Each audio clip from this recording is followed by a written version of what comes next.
तो कैसे अब ये कह रहे हैं कि वहाँ से हटाया जाएगा आपको? अब कह रहे हैं कहीं जगह दे रहे हैं, बसाने कहीं जगह है ना, अब बताइए हम कैसे जाएंगे। हम तो कह दिया हूँ जमीन का कुछ कागजात वगैरह है, हमारे पास कागज भी है, पट्टा भी है, सीढ़ी 6 में भी है वो कागज। वो जमीन पे आप तकरीबन 3 पीढ़ी से रह रहे हैं। 3 पीढ़ी से रह रहे हैं साहब। इंदिरा आवास भी उसी इंदिरा आवास भी मिला हुआ है, फिर भी वहाँ से कह रहे हैं हटाने के। रोज शाम सवेरे आते हैं, कभी बुलाते हैं, हमको नींद नहीं आती है।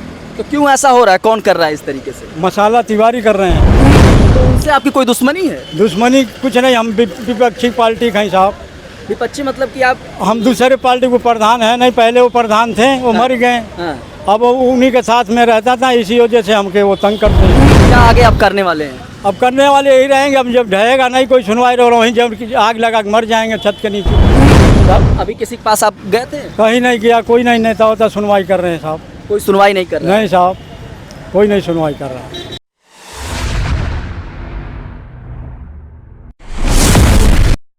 दोस्तों ये निंदर पासवान है, आप जो शख्स को फ्रेम में देख पा रहे हैं इनका नाम निंदर पासवान है। बिस्तौली बुजुर्ग के रहने वाले हैं।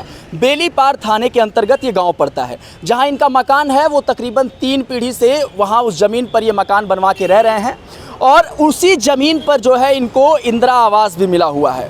लेकिन अब इसमें राजनीति करने की कोशिश की जा रही है। इसके पहले जो प्रधान थे अब वो नहीं रहे, जो नए प्रधान बने हैं और उस प्रधान के जो प्रतिनिधि हैं वो दबाववश और राजस्व कर्मियों को अपने कह सकते हैं अपने फेवर में करके उस ज़मीन को जो है अवैध कब्जा करने की कोशिश कर रहे हैं, ऐसा इन पे आरोप लगा रहे हैं। और लगातार वहाँ पे जो है एसडीएम और तमाम लोगों को लेकर पहुँचते हैं और इनसे जो है वो तमाम जो कर्मी हैं वो इनसे पैसे वसूलने की मांग करते हैं, तमाम तरीके की जो है प्रताड़ना करते रहते हैं। इनका नाम निंदर पासवान है, ये दलित है। और योगी आदित्यनाथ साफ तौर पे पिछले जब से वो दूसरी बार सत्ता में आए तब से लगातार उनका एक चीज़ है कि जो भी गरीब व्यक्ति है उसके मकान को उजाड़ा नहीं जाए तब तक जब तक उनको कहीं और मकान या ज़मीन ना मुहैया कराई जाए। तो इनके साथ जो सारी चीज़ें हो रही हैं इसको समझने की कोशिश करते हैं। जरा शुरुआत से बताइए क्या कुछ मामला है? मामला यही है जो हमारी वो पुरानी और 3 पीढ़ियों से राहत रहनी है। अब वहाँ से हटावत हमें, अब कहता हूँ तुम्हें और कहीं तो जगह दे रहे हैं, तो अब जगह कहाँ है ही नहीं कहीं जगह, तब हम कहाँ जाओ? वही उसी के तड़े आग लगा के मरेंगे पूरे परिवार लेके, और कहाँ जाएंगे हम? वो ज़मीन पे आप तकरीबन 3 पीढ़ी से 3 पीढ़ी से रह रहे हैं साहब। इंदिरा आवास भी उसी इंदिरा आवास भी मिला वहीं पे। तो कैसे अब ये कह रहे हैं कि वहाँ से हटाया जाएगा आपको? अब कह रहे हैं कहीं जगह दे रहे हैं, बसाने कहीं जगह है ना, अब बताइए हम कैसे जाएंगे। हम तो कह दिया हूँ जमीन का कुछ कागजात वगैरह है, हमारे पास कागज भी है, पट्टा भी है, सीढ़ी 6 में भी है वो कागज। फिर भी वहाँ से कह रहे हैं हटाने के। रोज शाम सवेरे आते हैं, कभी बुलाते हैं, हमको नींद नहीं आती है। तो क्यों ऐसा हो रहा है? कौन कर रहा है इस तरीके से? मसाला तिवारी कर रहे हैं। ये कौन है? ये प्रधान है, उनकी भैया जौन है प्रधान, या नहीं, ये देखभाल करते हैं। तो उनसे आपकी कोई दुश्मनी है? दुश्मनी कुछ नहीं, हम विपक्षी पार्टी का ही साहब।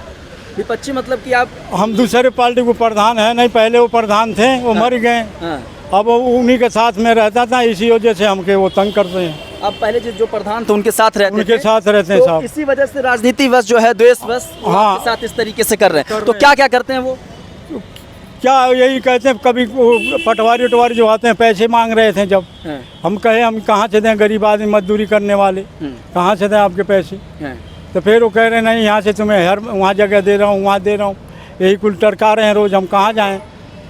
सब अभी किसी के पास आप गए थे? कहीं नहीं गया, कोई नहीं नेता होता सुनवाई कर रहे हैं साहब। कोई सुनवाई नहीं कर रहा? नहीं साहब, कोई नहीं सुनवाई कर रहा। तो अब क्या आगे आप करने वाले हैं? अब करने वाले यही रहेंगे। अब जब ढहेगा नहीं कोई सुनवाई रहो, वहीं जब आग लगा के मर जाएंगे छत के नीचे, और क्या करेंगे? कौन है परिवार में आपके? हमारे घरवाली है, बच्चे हैं, बहू है, पतोही है। हाँ, नहीं तो उसके अलावा भी आपकी ज़मीनें हैं? कुछ नहीं है ज़मीनों में, एक तो उनका नहीं कहीं है साहब। कितनी ज़मीन होगी वहाँ पे जहाँ मकान बना है? ज़मीन तो जहाँ है वहाँ ज़्यादा बन रहा है, जब वो कम से कम होगा 10, 12, 13 डिसमिल होगा। हाँ साहब, उसी ज़मीन को खाली करवा रहे हैं? उन्हीं खाली करवा रहे हैं। मैं तो ये भी कहा उनसे, मतलब आपके ज़्यादा दिखाई दे रहा हो तो हमको रहने दे, आप थोड़ा कब्जा कर लीजिए, जो आप बनवा लीजिए। लेकिन जब भी नहीं वो मान रहे हैं, तब भी वो नहीं मान रहे हैं। उसको आबादी घोषित कर दिया गया? हाँ, आबादी है, कागज में है, लेकिन उसको नहीं मान रहे हैं। कह रहे भी आपके नाम से जारी है? हाँ, सब कागज होगा, सब है हमारे पास। उसको कह रहे हैं भीटा की ज़मीन है, वो खाली कर आइए।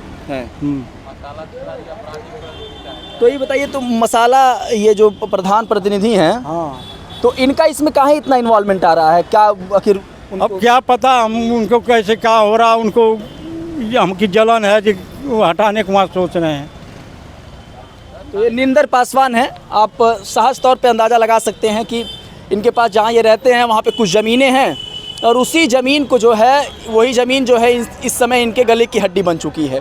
सबसे बड़ी बात यह है कि लगातार जो वहाँ के प्रधान प्रतिनिधि हैं वो अपने हाबा काबा के साथ बार बार आते हैं, इनको परेशान करते हैं, अधिकारियों से शिकायत करते हैं कि ये जो ज़मीन है इसको अवैध घोषित करके इसको किसी तरीके से खाली कराइए। इनके पास और कहीं ज़मीन भी नहीं है 1 इंच की। अभी जिस तरीके से इन्होंने बताया कि इनके पास और रहने की कोई ज़मीन नहीं है। तो सबसे बड़ा सवाल ये है कि अधिकारी और वहाँ के जो लोग हैं, क्या राजनीति के वश इनको इस तरीके से प्रताड़ित कर रहे हैं? इनके पास ज़मीन नहीं है, ये कहाँ रहेंगे? अपने बच्चे, अपने परिवार को लेकर कहाँ जाएंगे? अगर वो ज़मीन वो खाली कर दे, जहाँ पर इनकी 2, 3, 4 पीढ़ियाँ जो इनकी रहती आ रही है, अब उसको खाली करने का इनके ऊपर दबाव बनाया जा रहा है। अब सबसे बड़ा सवाल योगी आदित्यनाथ की सरकार से है कि गोरखपुर में है, ये सारी चीज़ें गोरखपुर में हो रही हैं, और आप सोचिए कि गोरखपुर में ये आपके वोटर हैं या नहीं, ये मुझे नहीं पता, भारतीय जनता पार्टी के वोटर हैं या नहीं, लेकिन इस देश के वासी हैं और ये गोरखपुर के वासी हैं। सबसे बड़ी बात, गोरखपुर मंदिर के किनारे का इनका बेलीपार थाना है, और आप इस बात को गंभीरता से समझिएगा कि जब गोरखपुर में इस प्रकार की तमाम चीज़ें हो रही हैं तो प्रदेश के अन्य क्षेत्रों में क्या क्या चीज़ें होती होंगी। ये गरीब कहाँ कहाँ पर जो है अपने न्याय का गुहार लगाए, कहाँ कहाँ पे जो है अधिकारियों के दरवाजे खटखटाए, कहाँ कहाँ से इनको क्या क्या चीज़ें जो है प्रताड़ना सहनी पड़ रही है, ये सारी चीज़ें आपको इनके वक्तव्य से जो है झलक रही होंगी। इस पर आपकी क्या खास राय है? अपनी प्रतिक्रिया दीजिएगा। बने रहें बेधड़क खबर के साथ।